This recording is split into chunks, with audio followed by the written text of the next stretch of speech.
Acadiana, your local news leader. This is Passe Partout. Good Sunday morning to you. We thank you for joining us. In Lafayette, a vigil was held last night for Nathan Bobb, who was shot and killed last weekend. News 10's Kai Price was at that vigil and tells us how the family plans to move forward after this tragedy.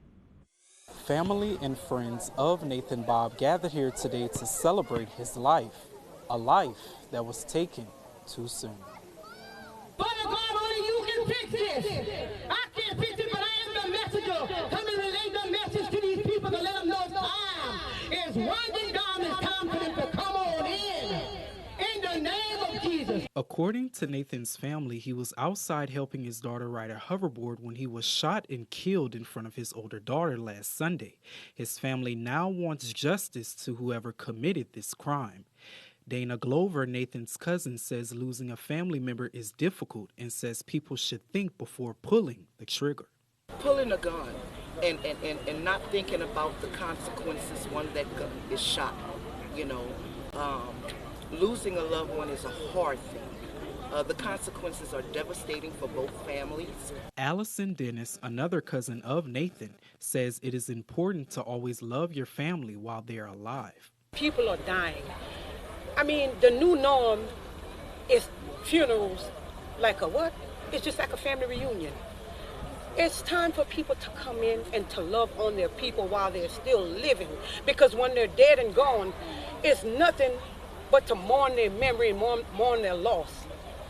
Look to Jesus from which your help cometh from. That's all I need to say, is to call upon the name of Jesus. Latonia Edmond, Nathan's mother-in-law, urges whoever killed Nathan to turn themselves in. You heard it, my family, and also my daughter and my granddaughters. You understand? So that's going to stay with them for life. And so, with that being said, y'all just come out. That's all. And turn yourself in. Edmond says Nathan's 27th birthday is approaching and says she doesn't know how the family will move forward from here. Holiday coming up, so I don't know how we're going to handle this holiday, because this holiday is really around the corner. His family says they will always remember him as a man of integrity and kindness. In Lafayette, Kai Price, KLFY, News 10. So this is an ongoing investigation. If anyone has any information, you're being asked to please contact the Lafayette Police. Then in Acadia Parish, 2 people taken to a hospital after a shooting and rain Friday night. North Chavez Road, when officers, is where it happened, arrived, they found one victim suffering from gunshot wounds. They were taken to a hospital by way of helicopter. Rain police soon learned an additional victim was taken to a Crawley hospital by a citizen. The victim's conditions have not yet been released as of right now. The superintendent of Louisiana State Police and Deputy Secretary of the Louisiana Department of Public Safety announced he'll be stepping down. Colonel Lamar A. Davis says he'll be retiring and he'll do that in January. In his retirement letter, Colonel Davis said in part, quote, "Over the past 3 years, we have experienced all 4 seasons. We started seeing our agency experience one of the most tumultuous times in recent history. This resulted in extreme criticism, distrust by those we swore to serve and protect, morale issues, and multiple investigations of our agency. Most agencies would have folded under those circumstances, given up or retreated back to their old ways. We looked in the mirror and began to immediately make changes that will carry our agency into the future." Colonel Davis' retirement will go into effect, and that will be January 8th. An Evangeline Parish Sheriff's deputy has resigned amidst an ongoing state police investigation into inmate abuse at the parish jail there. According to Sheriff Guillory, the deputy's resignation came soon after the investigation got underway. News 10's Britt LaFaso shows us that shocking video right there. The mistreatment, and spoke with the family of the abused inmate. This video is from inside the Evangeline Parish Jail, which sparked the investigation back in September. Heartbroken. We all feel as if the cops, they're supposed to be there to protect and serve, and not harm Brenda Pete is the mother of this man in the blue shirt being slammed and punched by deputies. Sources tell News 10 one of those deputies is now former Captain Joshua LaFleur. Evangeline Parish Sheriff Charles Guillory tells News 10 LaFleur resigned soon after state police began their investigation into the inmate abuse. Brenda Pete fears LaFleur will still get a job in law enforcement somewhere else. Just him resigning, like was said, he can get another job as that same position and do the same thing, to other people, is wrong. And I feel as like, being nothing was done to him, knowing if he would do it to somebody else. And I feel as he should take, have taken, or they should have taken responsibility for, what he did, his wrongdoing. She says her son was treated like an animal and believes now former Captain LaFleur should have been fired and charged. I would like for them, to pay the consequences. Because the same way how it happened to him, you never know when it's going to happen to a next. Yeah, that was Britt LaFonso reporting right there. State police are investigating this video as well as several others taken inside the Evangeline Parish Jail. Let's go to St. Landry Parish, where last week the former director of animal control, Terry Corville, was arrested by Opelousas police after threatening phone calls to parish council members were traced back to her phone. Corville was fired from her position last year by Parish President Jesse Ballard.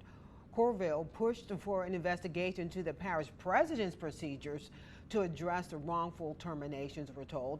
Parish Councilwoman Vivian Olivier says the council was set to vote on approving that investigation back in September, but she received a threatening call from an unfamiliar number just before that meeting.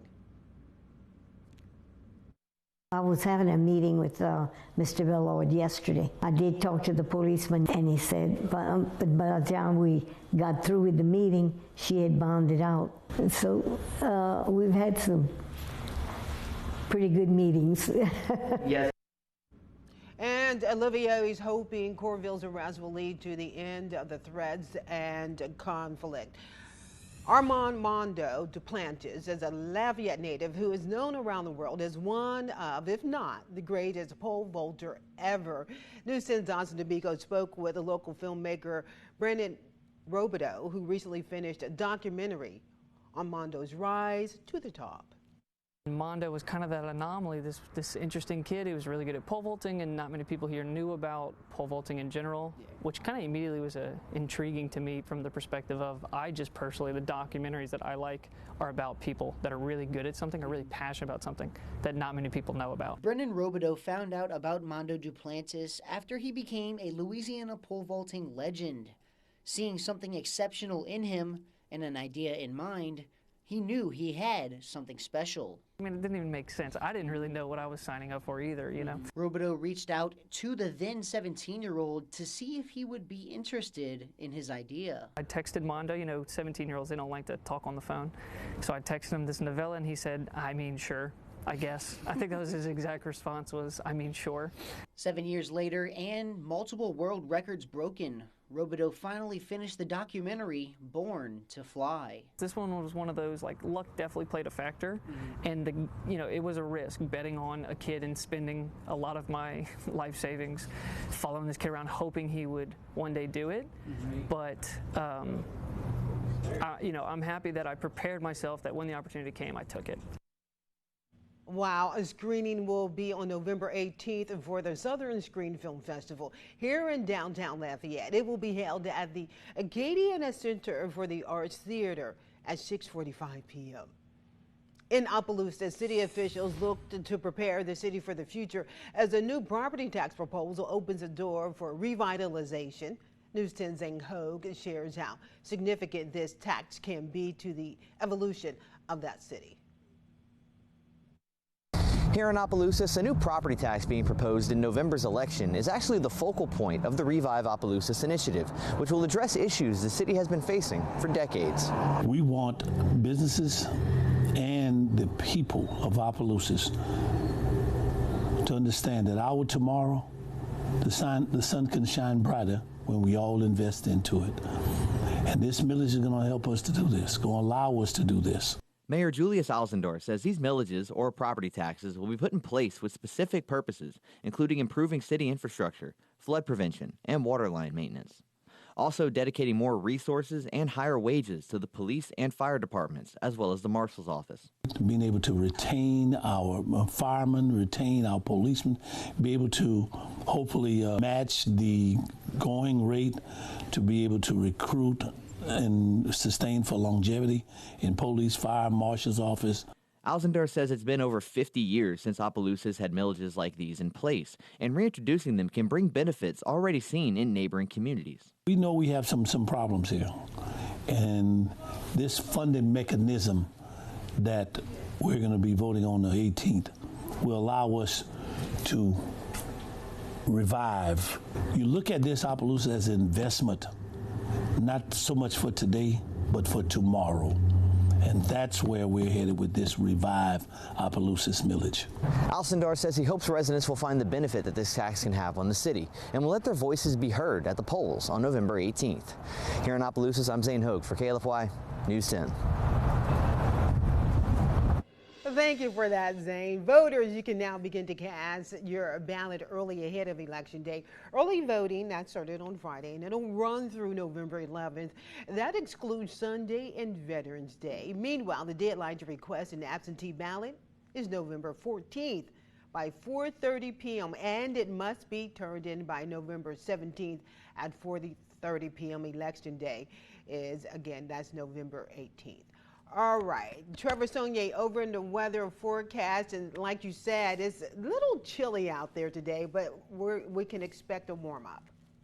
Oh yeah, warming up some 30 degrees through the day. So you may need a sweater or a jacket this morning, especially if you're cold natured, but later on this afternoon, you could probably get out in a t-shirt. So let's take a look at temperatures right now. We're sitting in the 50s, 53 in Lafayette, 52 in New Iberia, 49 in Baton Rouge. Satellite radar shows clear skies. We have seen some fog, especially across southwestern portions of the state near the Lake Charles area. Haven't really seen a lot across Acadiana, though. Acadia Parish on westward, that's where that fog is this morning. So we'll see mostly sunny skies for today, but a few of these clouds beginning to move in, and clouds will be increasing through the day tomorrow. Temperatures rising through the 60s, 70s, lunchtime 78, and highs today will be near 82 to 83 degrees. Here's Future Track. It shows mostly sunny skies. Any fog that does develop through the next few hours will burn off by mid-morning. And then for tomorrow, clouds will be increasing. No rainfall expected, but we'll see more of a southwesterly flow, so that could bring some high clouds into the area. Temperatures nice and warm. Average temperatures this time of year in the mid-70s, so we're about 8 to 10 degrees above average for this time of year. Mid-50s for tonight, so still cool at night. And then for tomorrow afternoon in the lower 80s once again, and we will continue to remain above average probably through the next week or so. I really don't see much of a change here. No strong fronts in the forecast at least. Winds light and variable, a little weak front across the area, so winds have died down, and that's why we could see and are seeing some of that fog in some areas. South winds continue for tomorrow, but begin to ramp up a bit, so the wind field changing, becoming more out of the south for tomorrow afternoon at around 6 to 14 miles per hour. So here's the upper level situation. We have one little trough moving out here, and then we have what's called a zonal flow, west to east flow. And when you see that in the weather world, not much happens in your area, because remember, to bring cold air all the way down to the Gulf, we need northwesterly flow. To bring really warm air in and more moisture, we need a southerly flow. So when you have a west to east flow, it just all sort of cancels out and you don't see much. So that's going to happen through Wednesday, but then by Thursday and Friday, look how it changes. Now you see a southwesterly flow. Now you see more of these disturbances moving over. So the pattern definitely looks more energetic and more unsettled by the weekend. So we could see more clouds Friday and Saturday, and the possibility of more rain chances, which is good news. We could use that rainfall. 83, your high today, mostly sunny and warm, winds light. 7-day forecast has temperatures in the mid-80s each and every day, all the way through Thursday. Weak front tries to come in Friday and Saturday. Increase in cloud cover at the very least on those days, and rain chances look to increase through Friday and maybe even Saturday as well. Hopefully we see a good ½ inch to an inch of rainfall in that time period. We are still in a pretty exceptional drought across the area. All right. We thank you for that, Trevor. And if you want to check out Trevor's weather forecast, remember, you can go to KLFY.com or just check out some of the stories you see this morning. Again, that website is KLFY.com.